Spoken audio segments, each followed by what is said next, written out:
The Amos Fortune Forum is now in session. Yay! Welcome, everyone, to the opening of the 78th season of the Amos Fortune Forum. What a great tradition for this town and this community in the area. My name is Brad Smith, and I am part of the forum committee. When I was thinking about the opening remarks, I looked back to the lectures that were delivered in that first year in 1947. Harry Truman was president. Charles Dale was New Hampshire's governor at that point. He would go on later that year to be reelected. And I looked through all 10 of the presentations or lectures that were made that year, all by men, by the way, and a few stuck out to me. But what really struck me was how so many of the challenges that we are facing today really aren't so new. One of the presentations by William Wickenden, he spoke on dividing the fruits of progress, and I'm sure he talked about inequality. Julius Bixler, his lecture was titled Salvaging the Modern Mind. And the one that really struck me was Walter Phelps Hall spoke on Palestine.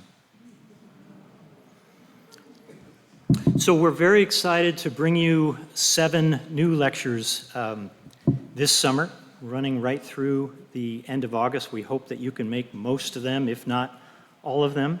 It's free and open to everyone.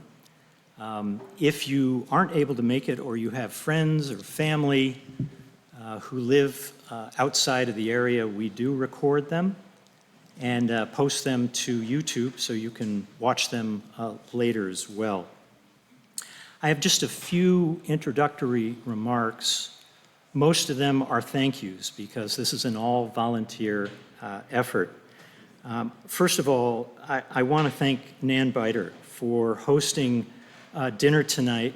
We had our guest and other guests. It was a great conversation. It was a great meal, and we really appreciate all the effort you put into it, Nan. So thank you.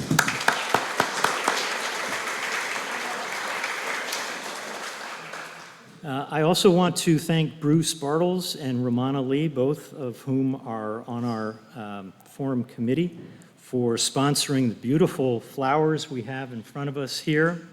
And thank Bonnie at Calls for putting so much creative effort into the flowers each week. Yeah. And a special thank you to Betsy Trimble and Jenda Trimble for organizing the reception immediately following the presentation this evening. You are all invited. I'm sure you're going to be pretty warm by 9 o'clock. We'll have cold refreshments and probably some goodies. Our lecturer will be there, and you can ask him all more questions if you weren't able to ask them during the session this evening. So you just walk across the little road here. You'll see the lights on, and we invite everyone to come just a few minutes or stay as long as you would like. We also want to thank all of our generous donors, both individuals and our corporate sponsors. You may have seen some of the logos that were up on the screen earlier, but it means everything to us.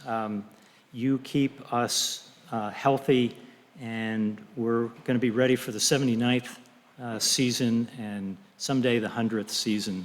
Thanks to all of your good support. We really appreciate it.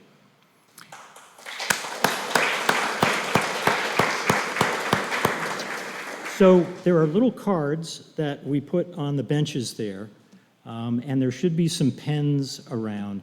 If you would like to get on our mailing list, we don't spam you a lot.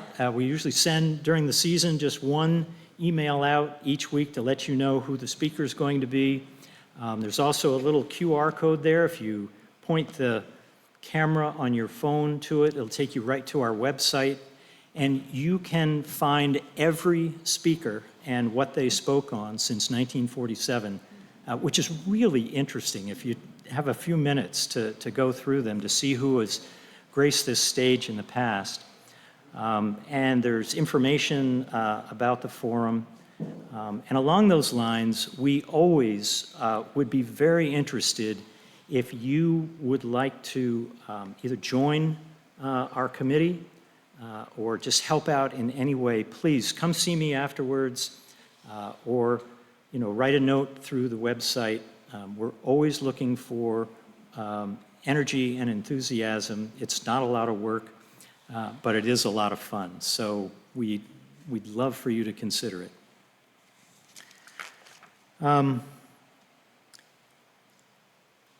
I think with that, we can move on to the more formal introduction of tonight's speaker. Those of you who get a mild headache each time you think back to those high school history classes that were filled with memorizing dates and the names of ancient capitals are in for a treat this evening. If you're like me, I long ago forgot those dates and references to geography. Instead, it's the people, both famous and lesser known, the surprises and the colorful notes of history that we remember best. Kipling once said, "If history were taught in the form of stories, it would never be forgotten."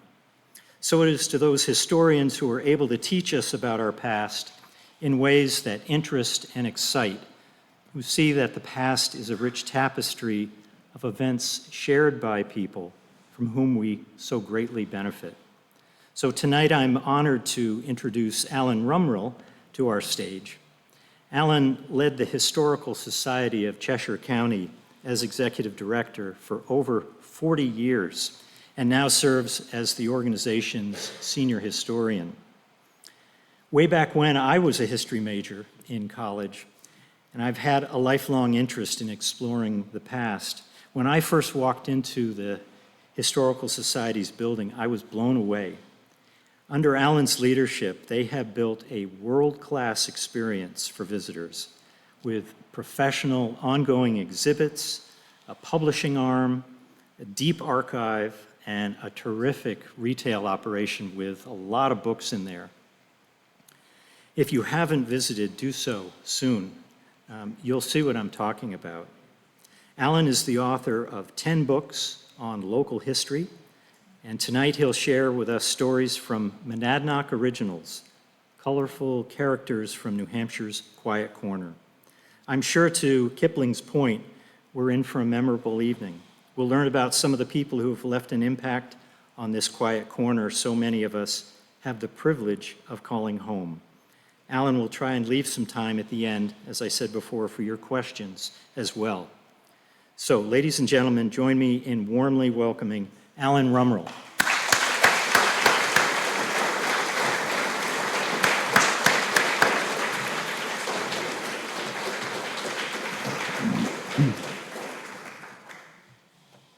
Thank you very much.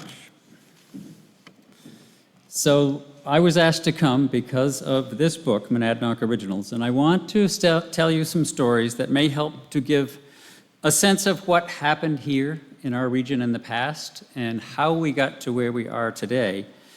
I was asked a little bit about why I wrote this book, and you just heard a lot of it. I've been at the Historical Society for 42 years now, and as senior historian, I get to do the fun things now. It does sound like I'm a senior now, but I guess maybe that's true. So now I get to do research and writing and public presentations and newspaper articles and radio programs, and I began there 42 years ago as a part-time paid person. I had interned and volunteered for 3 summers as a high school student and a college student, and then when I graduated from graduate school in Rhode Island, the society, after I searched for jobs for months, the society came to me and said, "Wouldn't you like to open an archive for the Historical Society. So I said yes, right here in my own backyard. I didn't think I could find a job here. So for that first winter, we were in 2 rooms in a Keene State College building, and no one else was in the building, so there was no running water, and there was no heat. And despite the fact that we had to bring in our own water and go somewhere else to go to the bathroom and use space heaters, and I had a volunteer who actually started a fire in the wastebasket, but I survived that first winter. And then the next year, they hired me. They did a fundraising campaign to hire me, and I've been there now, as I mentioned, 42 years, and I was thinking as I was preparing for tonight that I have done about 4,500 articles and books and mystery photos and hikes and presentations and all sorts of public programming, and that's what I really enjoy for my job. So that is why I'm here tonight, and how I'm going to approach this is telling you a few of the stories of Monadnock originals. So I'm going to share and illustrate some of those stories from the book, and a few that aren't in the book, so you're going to be getting some new stories as well. The first story is about Dr. Obadiah Blake, who was one of the first settlers of Keene. He came from Wrentham, Massachusetts in the 1730s, but he was also the first doctor in the community, serving for many years. And his account book from the 18th century still survives, and it really gives us a picture of a much different profession as a doctor then than we're familiar with today. Most of his work involved house calls, and he traveled far and wide with regular customers in Croydon, New Hampshire, Athens, Vermont, Royalston, Massachusetts, and every place in between. And he traveled on horseback with his medicines and instrument in his saddlebags, which also still survive. His fees were small and usually paid in vegetables, grain, or some other produce. Joshua Osgood, for example, paid 2 bushels of beans for several visits and medicines in 1785. Asel Blake paid his 1 pound 2 shilling bill with, quote, 1 house clock, and this is all in the account book. And Francis Drake paid his medical bill by chopping wood for Dr. Blake, and it was common for him not to be paid at all. For example, one account was settled, quote, by running away, and he wrote this in his book. Another was canceled in full by poverty, and the 1 pound 10 shilling account of Robert McNeil was, quote, settled by death. Despite his long hours and small or non-existent pay and long journeys in all types of weather, he lived a long and full life. He passed away in 1810 at the age of 92. He bequeathed his saddlebags and his vials and his lancet to his son, Obadiah Jr., who followed his father into the field of medicine. This is one of the pages of that account book, and if you really study it, you can figure out what he was trying to tell us and who the patients were. There's his lancet that he passed on to his son, which is also at the Historical Society now. And this is one final page from the account book, and I think my favorite entry is on this page. It's for Neil Esty in the middle of the page. For several visits and medicines, he owed 1 pound and 15 shillings, and you can see how the account was settled. He has gone to hell. He put it right out there. He probably didn't know we were going to be reading this 250 years later. The next story is of Martha Taggart. She and her husband John were the first permanent settlers of Stoddard, New Hampshire. They arrived in 1768 and built a log cabin. They came from Peterborough to their new home, and John carried his plow on his back as they came there, and Martha carried her spinning wheel and a bag of cornmeal. And as you might guess, life wasn't easy in the new township. There were no stores, no doctors, no hay fields, and no neighbors at all to socialize with. They were, as first white settlers, they had to produce their own supplies and their own food to feed their family, or walk back to Peterborough from Stoddard to get some supplies.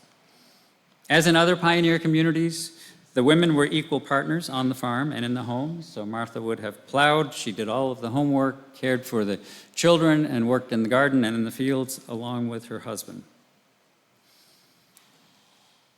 As the family grew, additional supplies were needed. During one long, cold winter, the family's food supply was very low. John decided to make the trek to Peterborough to get some more supplies. His journey was delayed by deep snow and bitter cold. Finally, he was able to strap on his snowshoes and walk to Peterborough, 18 miles away. He arrived safely and he got his supplies, but then another blizzard hit, and he could not go home for some time. 9 days passed before he began his return trip to Stoddard. When he finally completed his trek, he hesitated before entering his cabin, fearing that his family may have died of starvation or exposure. He heard a voice from inside and rushed in to find Martha and the children safe and healthy. Family tradition says that Martha killed a moose with the family axe to feed the children while he was away. Whatever the source of the meat might have been, they survived on moose meat and during John's long absence. He later served in the militia during the Revolutionary War, during which time Martha took over full care of the crops and the family. And one thing that we do know about her is that she dug the family's well behind their cabin with her fire shovel. And the well is still there today. So the trials and accomplishments of Martha Taggart were probably not unique among the pioneer women of Cheshire County, but her family preserved these stories, so we know the story of their strength and determination as the first white settlers of Stoddard. The next one is a story you may not have heard about. Winchester, New Hampshire, was a rapidly growing town of approximately 500 residents in the 1760s, and it was about that time that Dr. Wheelock of Connecticut was searching for a location for his new college. According to a report dated 1768 in December, he sent the Reverend Ebenezer Cleveland to New Hampshire to scout a town for the new college and try to find a location. So he visited with several towns in southern New Hampshire. One of those towns apparently was the thriving, growing community of Winchester. According to several historic sources, Josiah Willard, one of Winchester's leading residents and principal landowners, refused to allow the college to be located there. He feared the presence of college students, that it would depreciate the value of land. Colleges were not always viewed positively at that time, and students were often viewed as bothersome, if not downright immoral. This is Willard's gravestone in Winchester. So the agents of the new school bypassed Winchester and continued their search, and Dr. Eleazar Wheelock eventually located his educational institution in the wilderness at Hanover, New Hampshire. He called it Dartmouth College. So Winchester said no. Hanover did well. The next story is about a practice we called advertising wives. It was a common practice among our ancestors to advertise a runaway spouse in the newspaper. So a husband would buy an ad stating that his wife had run away so that no one would allow her credit in his name. The practice was most common in Cheshire County in the newspapers in the late 1700s. In the early 1800s, John Prentice, who ran the New Hampshire Sentinel, published a notice that he would no longer allow these advertisements, but they continued for some time. These ads often offered amusing accounts of domestic problems for the whole world to see. Joseph Davis of Chesterfield placed an ad in the New Hampshire Recorder in November of 1787. It read, "Whereas my wife Margaret has eloped from my bed and board and refuses living with me, this is to forbid all persons trusting her on my account." Well, this upset Margaret, as you might guess, so she bought her own ad 2 weeks later in the same newspaper. It read, "Whereas my husband, Joseph Davis, has informed the public that I've eloped from his bed and board, I beg leave to inform the public that he has not been the possessor of either since I was married to him, the 1st of August, 1786, that I supported him and his daughter since that time, that he took 14 pounds of my money without leaving me to purchase clothing for himself without leaving me 1 farthing, and that there is no danger of my running him into debt as his credit is insufficient for that purpose." We often know very little about the women who were the first settlers. Often we don't even know their first names. They were Mrs. John Jones or some such thing, but we know about Margaret because of her ad. She was a strong woman who was going to be heard, and she got her point across better than her husband did, I think. The next is about a local tavern, and in the middle of the 18th century into the 19th century, Keene was the home of many taverns. When people traveled on horseback or stagecoach, they needed places to stop quite often to get a meal, to warm themselves by the fireplaces. And one of those was the Chase Tavern on the 3rd New Hampshire Turnpike. It was built in 1794 by Stephen Chase, and the house remains there. It's a wonderful colonial architectural example of Keane's early days. But taverns were very different than the hotels of today. One person traveling through Keene in 1800 kept a journal of his travels. He stayed at the Chase Tavern. His journal entry for the day gives us a delightful view of tavern life more than 200 years ago. The entry reads, "Chase's Tavern, where we lodged last night, is a good tavern in many respects. Good attendance, but all sorts put up there. We lodged in a large chamber with 3 beds in it, and after we went to bed, 3 creatures came up who were noisy, profane mortals, as my ears have ever witnessed.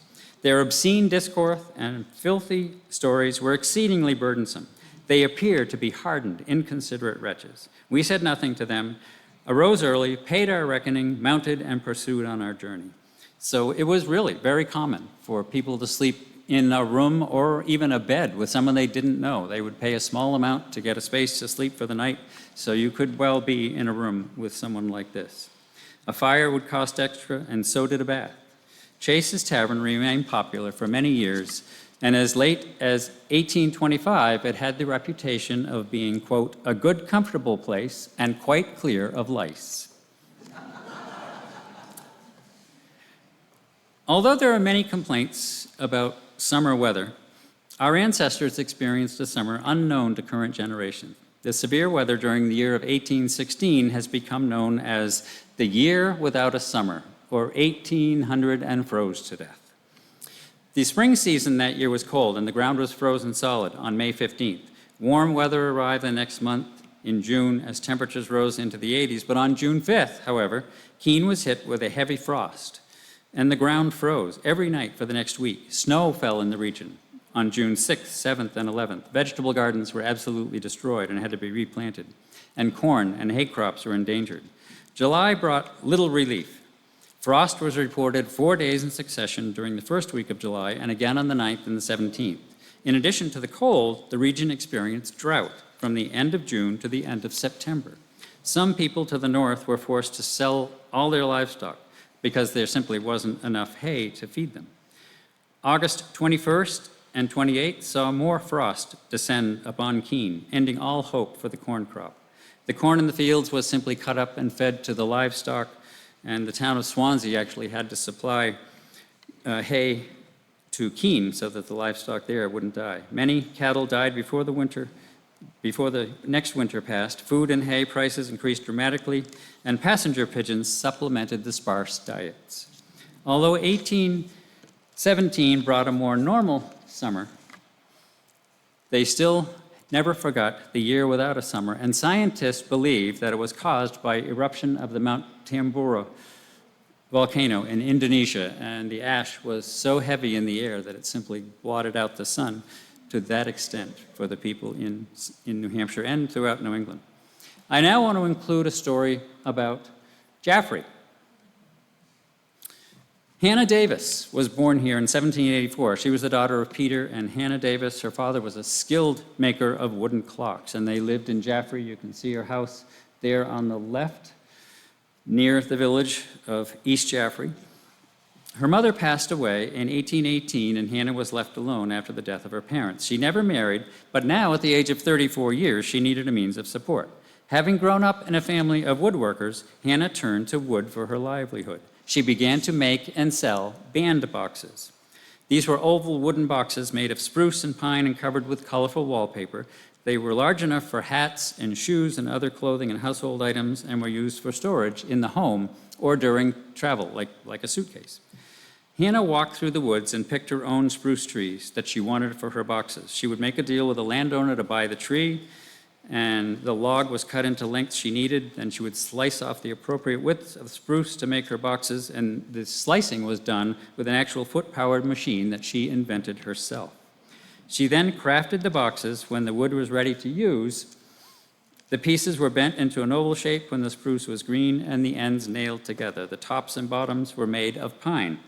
The outside was decorated with wallpaper, the inside often with newspaper, and most of the boxes have labels that read, "Warranted nailed band boxes made by Hannah Davis, Jaffrey, New Hampshire." So she traded her boxes with merchants for tea, sugar, and whatever she needed from the store, but she soon realized that there was a wider market than the shopkeepers around Jaffrey. She looked to the female employees of the new growing textile mills in larger towns and cities. The former farm girls were now out on their own with their own money to spend, and one factory might employ dozens or hundreds of young women. She would load her canvas wagon with bandboxes and drive to the mills in Manchester and Lowell, and during the lunch break for the mill girls, they would come out and eagerly buy her boxes for 12 to 50 cents each. Aunt Hannah, as the townspeople called her, made her bandboxes for many years before she retired. She passed away in 1863 and was buried in the graveyard here in Jaffrey Center. Her bandboxes are now eagerly sought by antique collectors who pay a good deal more than the original 50 cents they originally cost. And they're collectible not only because they're rare antiques, but because Hannah Davis was one of the first successful businesswomen who offered a product for women made by a woman.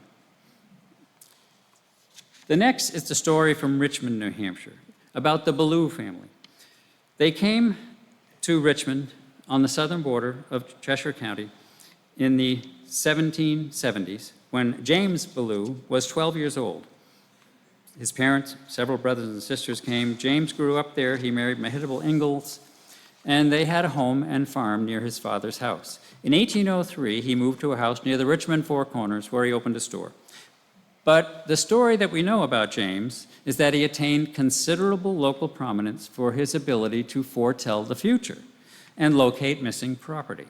Many years later, Ballou's grandson named him the Conjurer when he was gathering information for the family genealogy. So the grandson interviewed many people to get the stories of his grandfather's experiences, and he learned that people came from a 50-mile radius to have him tell them their fortune.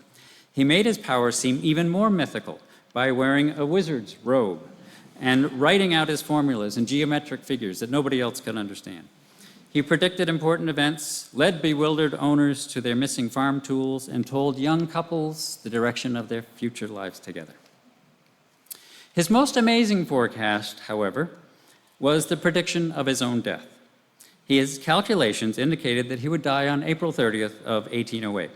His neighbors knew about this prediction and questioned him about his health when the day arrived. And he said, "Well, I feel perfectly healthy. I guess my calculations were incorrect."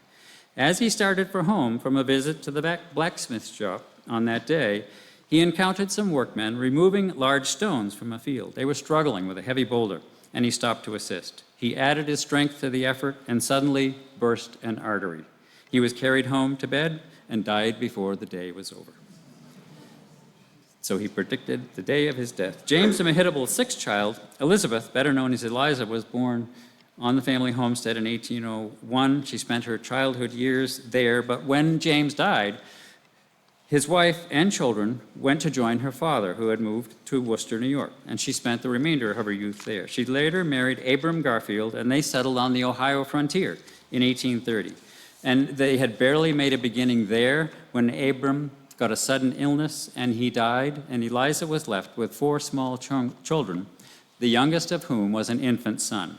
She brought up the children unaided in the poverty of her isolated log cabin, but it was that youngest son who accompanied his mother on a visit to her childhood home in Richmond many years later.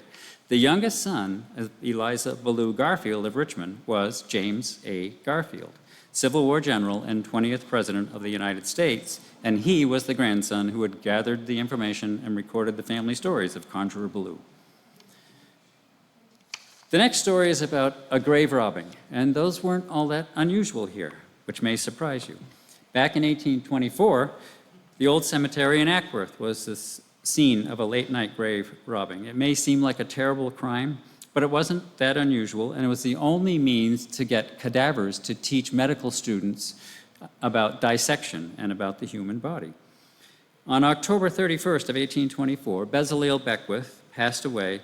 It was buried in the Ackworth Cemetery.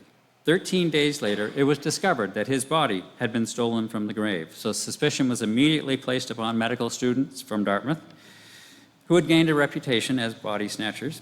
But James Wilson Jr. of Ackworth was arrested at Castleton, Vermont, and charged with stealing the body for the purpose of dissection.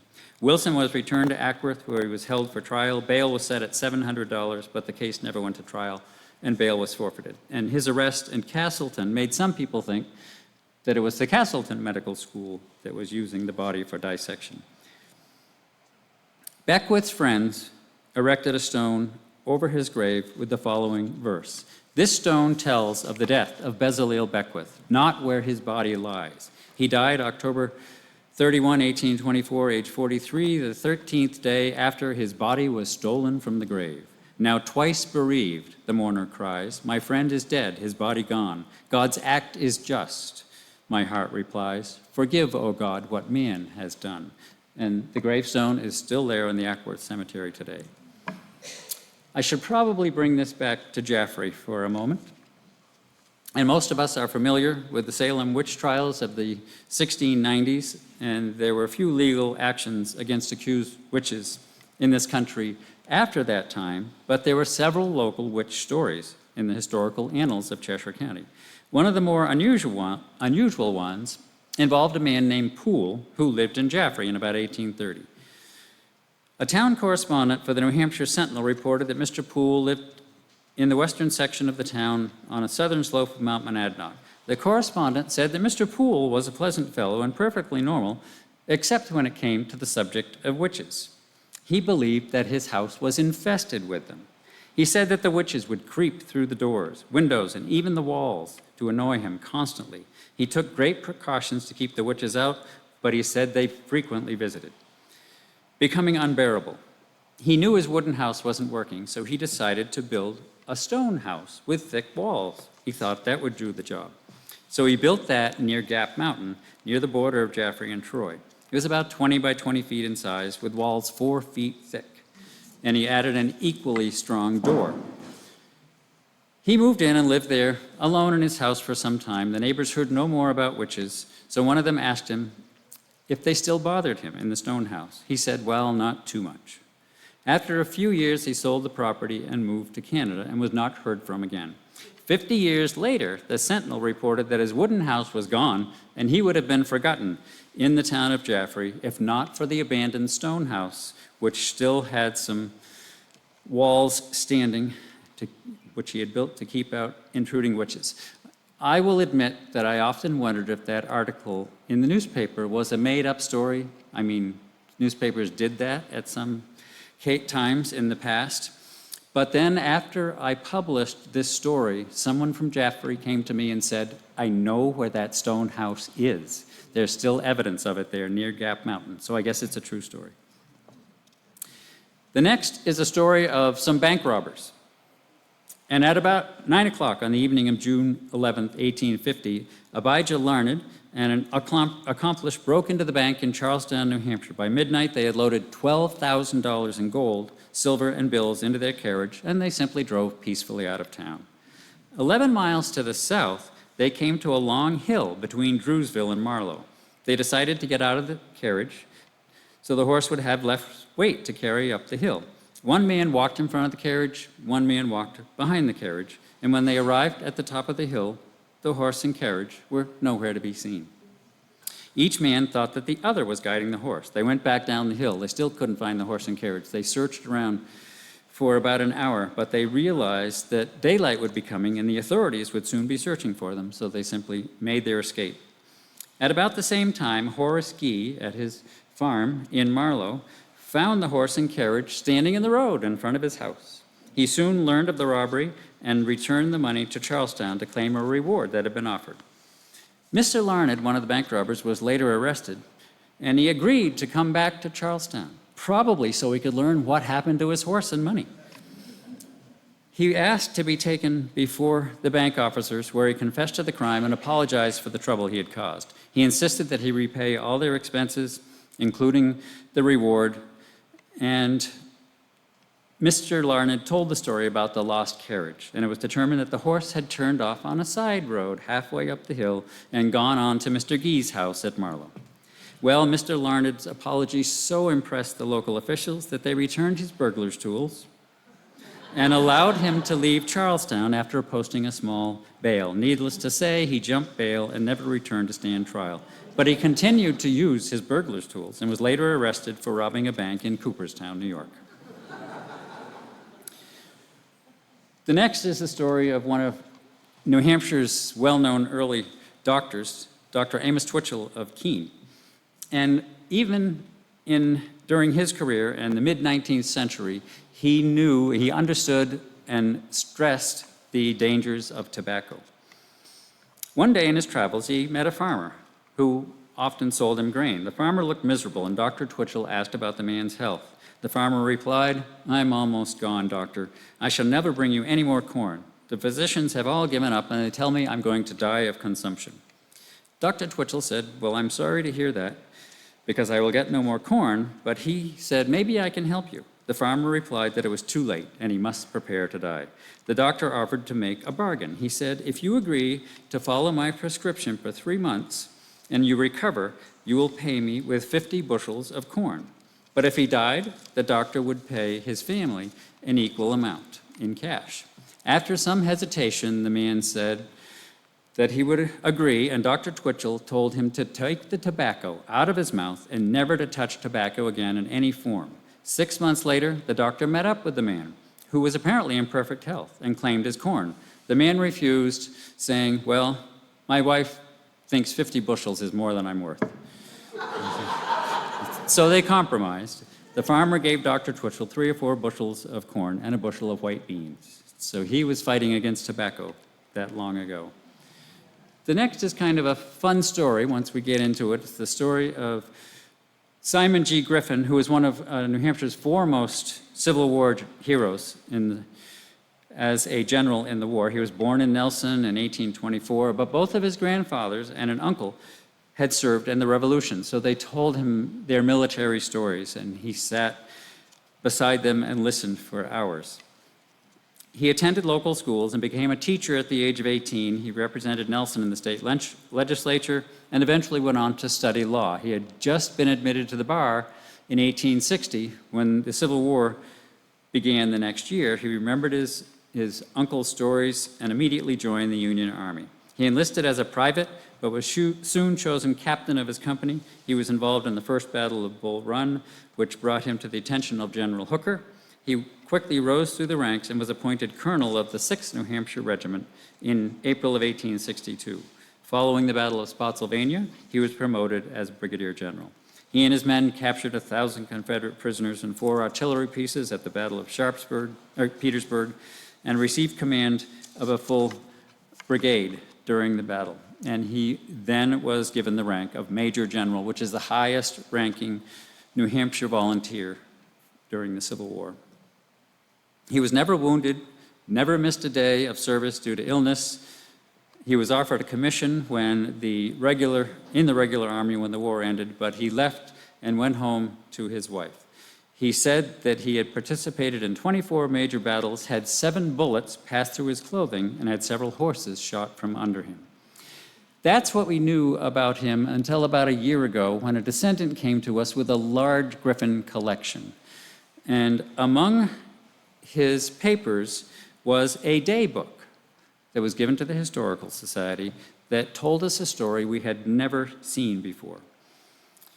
The following tale was recorded in the book. Susan Bill, a widow, lived in this house across the street from the Griffins in 1874. She had a great fear of burglars, believing that they sometimes entered her house. So she acquired a watchman's rattle, a wooden rattle that you would twirl around in the air and it would make lots of noise in case a burglar came in. One night in 1874, General Griffin was awakened by the sound of the rattle. He opened his bedroom window and asked what was the matter. Mrs. Bill yelled that there were burglars in her house and to please come immediately. Well, he loaded his Navy revolver and hurried across the street. He did not see any police or the night watchman, so he entered the house alone. The house was very dark, but he felt his way to the stairs and made his way up to the 2nd floor. When he arrived there, he lit a match and saw the figure of a man standing at the end of the hall. So Mrs. Bill must have been right. There was a burglar. He extinguished the match and stepped to the side in case the man shot at him. General Griffin cried out, "What are you here for? Answer or I will shoot you." There was no reply. He called out again, "Who are you? Answer." Then he yelled again, "Answer or I will kill you." There was still no reply. Griffin called to Mrs. Bill to open her bedroom door to let in some light. She did so, and he fired and sprang on the man and threw him to the floor. Mrs. Bill jumped over the man and ran into the street, yelling, "Murder! Fire! Burglar! General Griffin is being killed in my house!" When Griffin was able to get a good look at the man in the light, he was horrified to find that it was Mrs. Bill's brother, Frank, so drunk that he could not speak. The general opened the man's clothes and found a bloody hole in his skin just above his heart. He had feared that he had killed him, so he went to get Dr. Twitchell, another Dr. Twitchell, to see if they could help him. They found that he had only a flesh wound and then discovered the bullet in the man's clothing. Frank had been standing at an angle to Griffin, and the thick coat had prevented the bullet from going in and entering his body. Griffin returned from the doctor's office to the Bill house to find several of his neighbors in the street with their guns ready for action. Mrs. Bill explained that her brother had been out that night, but then he had returned home and gone to bed. Well, she didn't know that after she was asleep, he went out to meet his friends once again. He became so intoxicated that his friends brought him home, placed him inside, closed the door, and left. He was trying to get to his room when he woke his sister, causing her to believe that there was a burglar in the house. General Griffin returned home where he found his wife and children waiting anxiously. Mrs. Griffin told him that as she waited, she feared that he had been shot and killed in his neighbor's house after escaping from so many bullets during the Civil War. So we would not have had that story, and this is true of many of our 300,000 items in the collections at the Historical Society, if someone had not donated that daybook to us. The next is the story of a cow that got stuck in the mud. One day in 1872, keen businessman John Artemus Wright was traveling on a business trip on horseback south of Keene in the town of Troy, and he came across a cow that was stuck in the mud. So he went to the farmer to see if they could get the cow out of the mud and rescue it, and they did so. And as they stood there talking, Wright realized that the mud on the cow's legs was getting lighter and lighter and lighter in color. He was something of an amateur geologist and was intrigued by the mud, so he collected a sample and took it with him to be analyzed. The analyst determined that the mud from the bog was actually diatomaceous earth, consisting of very fossilized remains of diatoms, microscopic, very small. And Wright was told that this could be used commercially, including polishing metal, because it was abrasive enough to take the tarnish off silver, but it wouldn't scratch it. So he bought that piece of land and started to mine it to pull out the diatomaceous earth. And then he packed it into bundles, as you see here on the lower left, and transported it into Keene to make silver polish. The New Hampshire Sentinel reported that the powder that he made was the most valuable polishing powder in the market.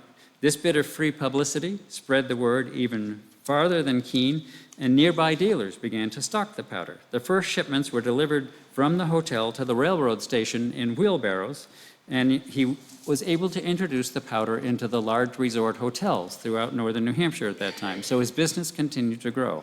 There was a ready market for clean silver in those large hotels. From that simple beginning, the new J.A. Wright Company combined quality products and masterful advertising to become a world leader in the metal polish industry, with a number of employees at about 40 at the most, but they sold their products throughout the Western Hemisphere. They continued through 5 generations of family ownership, producing fine metal polishes in Keene until 2006, when they realized they could no longer compete. The company was sold, and the Wright product line is now made by Wyman Products Company in Gurnee, Illinois. So not made in Keene, but it's still on your grocery store shelf if you go looking for it. The next story is about the railroad. Many local residents realized that Keene is in a valley, in a bowl, and to get trains in and out, they had to make big cuts, such as this summit cut, through granite, so that the trains wouldn't have too much of a grade to go up. And the Cheshire Railroad engineers and construction crews managed this. The railroad placed an extra locomotive and engineer in Westmoreland, out west of Keene, because it was still a fairly steep hill, and that would help pull trains up and push ones in coming from Walpole over the height of land there before they started down into the city. So this is the summit cut near the border of Westmoreland and Surrey, about 600 feet in elevation above the Cold River and Walpole, and well above Keene as well. Around 1900, the railroad itself inadvertently produced a clear illustration of Keene's location in a bowl at the bottom of a valley. One morning, a long freight train left the station and headed out toward Walpole. The locomotive made its way slowly up to the summit without help from another locomotive, but they may have accomplished this because the engineer didn't realize that the last two cars came loose. And of course, they were on the height of land, and the cars soon started to roll backwards toward the city. A few moments passed before they, as I mentioned, slowly started to go in the wrong direction. They quickly gained speed and hurtled back toward Keene's busy Main Street. The flagman on Main Street saw the train cars coming, and he rushed out to stop traffic before they went hurtling across Main Street and continued into the distance to the east. Of course, when they got into Marlborough, there was another hill. So they stopped again and started to come back the other way. And again, zipped across Main Street. But they were going so fast there that no one could jump on to stop them. And this continued for some time as the runaway train cars went back and forth through downtown Keene until finally gravity slowed the train enough for the brakemen to jump on board. But this was very entertaining for the old fellows who used to sit on Central Square. On that morning, they came and they sat at the station, and they made bets as to when the train would come through the next time. They were probably sad that the show came to an end. The next story is the rescue at the bank block, and on the afternoon of Friday, April 13th, 1934, young Wright Carter was on Main Street in Keene getting a meal, and shortly after this, or a short time earlier, his 22-year-old sister, Addie, who lived on the fourth floor of the bank block on the corner of Central Square, way down in the distance. He was down the street here having a meal. She saw smoke in the building. She rushed from her room to warn other tenants and to help them escape from the building. She received serious burns in her attempt to warn others, and when she reached the stairs finally, they were full of smoke and flames, and she could not go down. She lived on the top floor. As the fire entered the room itself, she went to the window and screamed to the onlookers below to help her. The fire crews were on site by this time, but they didn't have a ladder truck with a ladder long enough to reach the fourth floor, and they didn't have a life net. Suffering from the pain of the burns and fearing what was behind her, Addie climbed out onto the ledge outside her room. She slipped and fell, but managed to grasp the ledge. It was at this time that her brother arrived on the scene. He had heard the engines. He ran up from Railroad Square and made his way through the crowd and looked up to see his sister dangling from the ledge. He positioned himself on the sidewalk below her, and many in the crowd turned away as they was sure she was going to drop. He braced himself, opened his arms, and when his sister fell and hit, they both tumbled to the ground. Addie and Wright Carter were both rushed to the hospital. She had second-degree burns, but no further injury, and he was not injured either. Of the 22 tenants in the building, Addie was the only one who received injuries in the blaze. And Wright Carter really was very humble about it. He didn't want any recognition, but they did recognize him. So, April 13th, Friday the 13th of 1934, actually turned out to be a very lucky day for Addie Carter because she was saved by her brother. I'm running out of time. So I'm going to go quickly through a couple of stories here. One is Jenny Powers. Oh, that I missed. That's the newspaper picture of the burning building and showing where she dropped to the ground below, and that's her brother, Wright, there in the picture.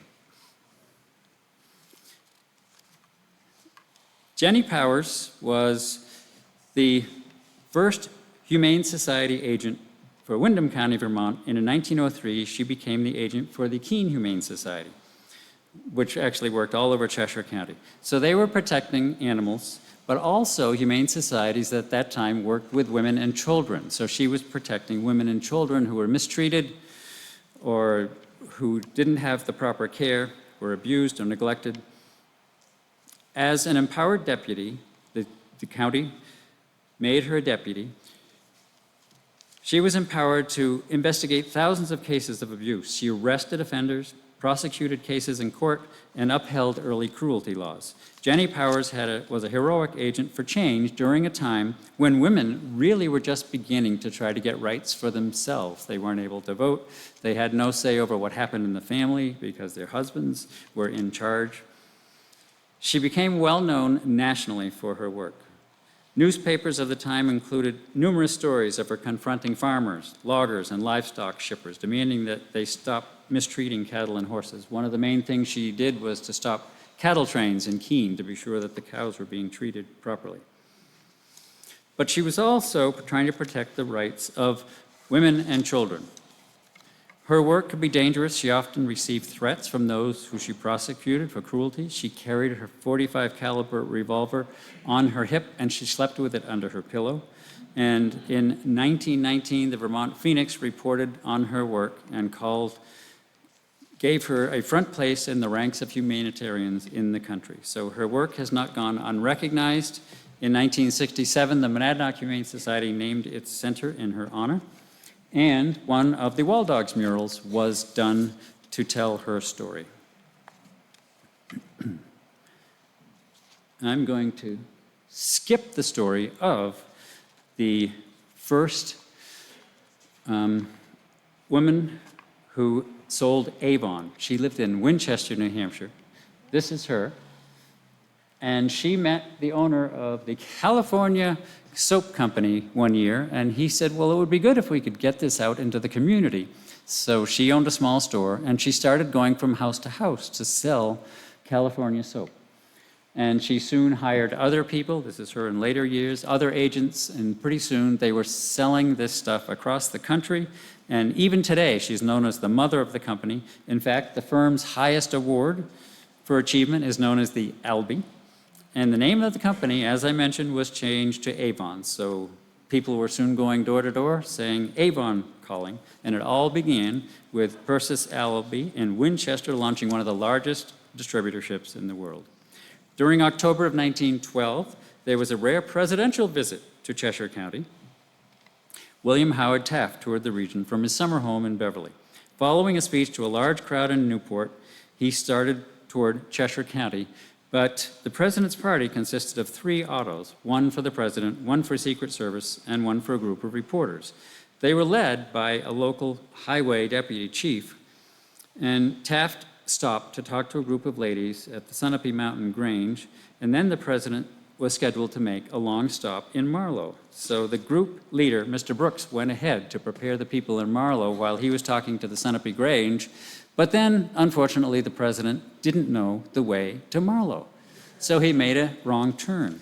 And everyone in Marlow was waiting for the President of the United States. And he was going down a back road that went nowhere. So finally, they sent out a search party.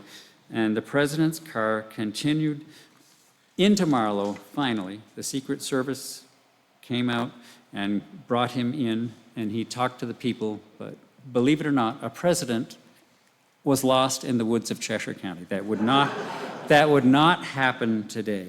He eventually got to Keene and spoke. There's the town of Marlow where he was supposed to go. He spoke on the balcony of the Cheshire House to 8,000 people, even though it was way after dark. He was very late. They waited for him. And then he went on to Dublin, where one of his cabinet members lived. Fred Sharby constructed a new home for himself in Keene in the late 1930s. He owned a chain of movie theaters in Massachusetts, New Hampshire, and Vermont. He had a great fear of fire because 2 of his big theaters had burned to the ground. So when he built a new house, he made it fireproof. The house had a stucco exterior, steel support girders, plaster walls and ceilings, tile floors, and iron doors. He and his wife and 4 children moved into the house in 1939, and one of the children, Fred Sharby, became a star on the Keene High School football team. During the autumn of 1942, Boston College was the best football team in the country, and his father took him and his girlfriend and her parents and his wife to see a game. After they went to the game, they went to a Boston nightclub for dinner. They were enjoying dinner and dancing when a fire broke out in the restaurant that night. Young Fred's mother and his girlfriend were the only 2 of the group of 6 from Keene to survive the fire. It was more than 6 decades ago that Fred Sharby, the man with the fireproof house in Keene, died along with almost 500 others in the Coconut Grove fire in Boston. He's not up here with his hook to get me off the stage. So I will tell you very quickly about a fellow who was involved in radio in the 1930s and 40s. Actually, he came to Keene in the 1940s and worked on a local radio station. In 1946, WKNE announced that his band, which had previously played at the Wilson Recreation Grounds, would be playing in Keene. This is Kenny Roberts, who brought our character to Keene, and this is him. He was a cowboy singer and a yodeler, and the radios had lots of these people on the radio at that time. And he started a Western band, and then they played in Keene on the radio, and they went out and did public programs. And you may see his name there if you read fast enough. But he left Keene when Mr. Roberts came back from serving in the military. He went to Hartford, where he worked on the radio. And then he went out and worked in other places. This is where he lived when he was in Keene for a couple of years, the Washingtonian on Washington Street. But then he went out and started a new band that he called the Saddlemen. And they continued to perform Western music, but the style was changing. He recorded a song called Rocket 88, which is often referred to as the first rock and roll song. The band changed its name to Bill Haley and the Comets in the early 1950s. Their 1954 recording, Rock Around the Clock, put them on the map. The band had 9 top 20 hits between 1954 and 1956, including Rock Around the Clock, See You Later, Alligator, and Shake, Rattle, and Roll. So he has been referred to as the father of rock and roll. He passed away in Texas in 1981, 35 years after the singing cowboy came to Keene and worked on radio station WKNE. One final story. This one I can't skip. Ed Shedd was a well-known farmer in Stoddard, but he was known as the most frugal farmer. He was born in Stoddard in 1849 and lived on the family farm the rest of his life. He owned a great deal of property and was quite well off, but you would not have known it by looking at him. He didn't spend any money unless he absolutely had to, including money for new clothes. So whenever he had business to transact, he would walk. He wasn't going to pay to ride on a stagecoach, wouldn't pay 50 cents for that, so he would walk. So he would walk into Keene to do business, walk into Peterborough. One time, he walked into Keene to deposit $3,000 in the bank, but by the time he got there, the bank was closed.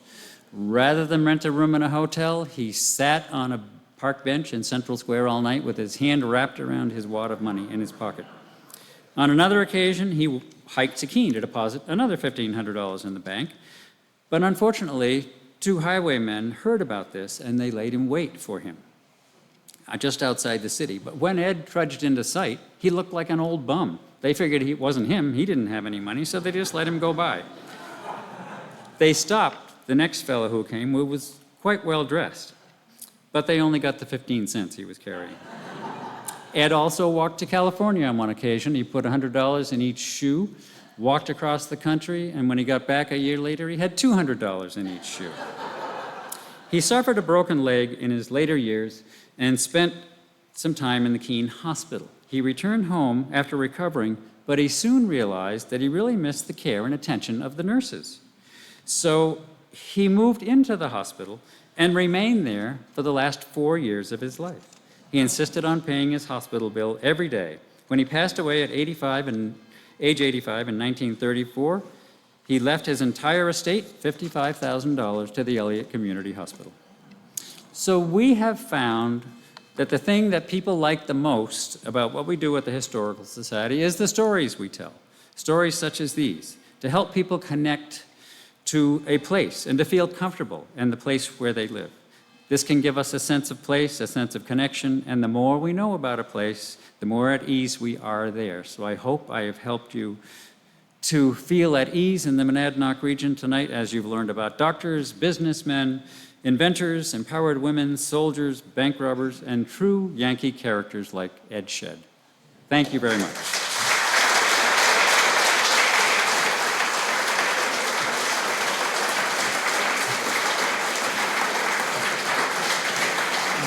Two questions.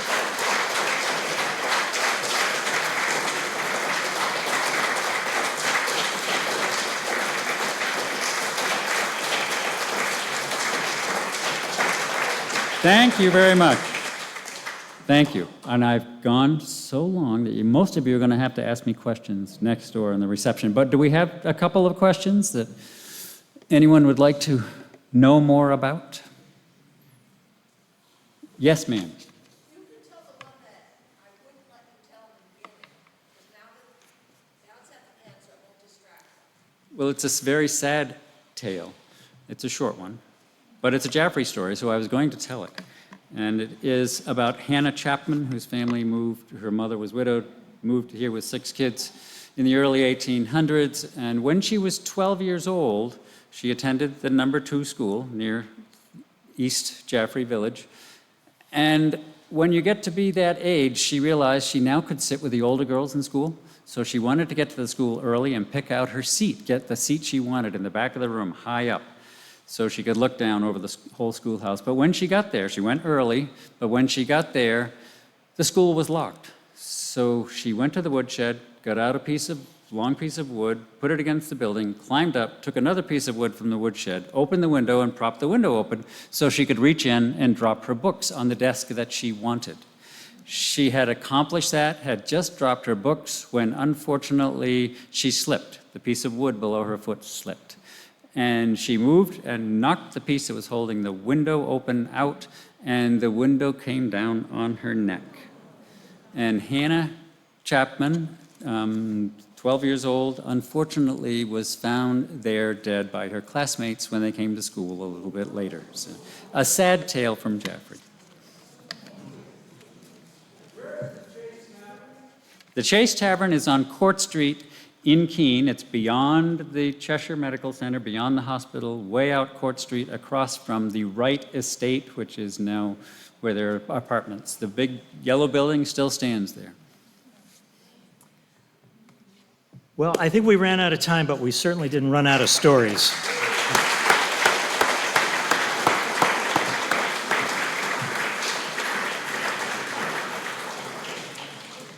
As is our tradition at the forum, we would like to say thank you very much with a half gallon of New Hampshire maple syrup. Thank you very much. My New Hampshire maple syrup at home is almost gone, so thank you, and thank you. So please join us next door. We have cold refreshments and a lot more stories for you. We really thank you for coming tonight. Hope to see you next week as well.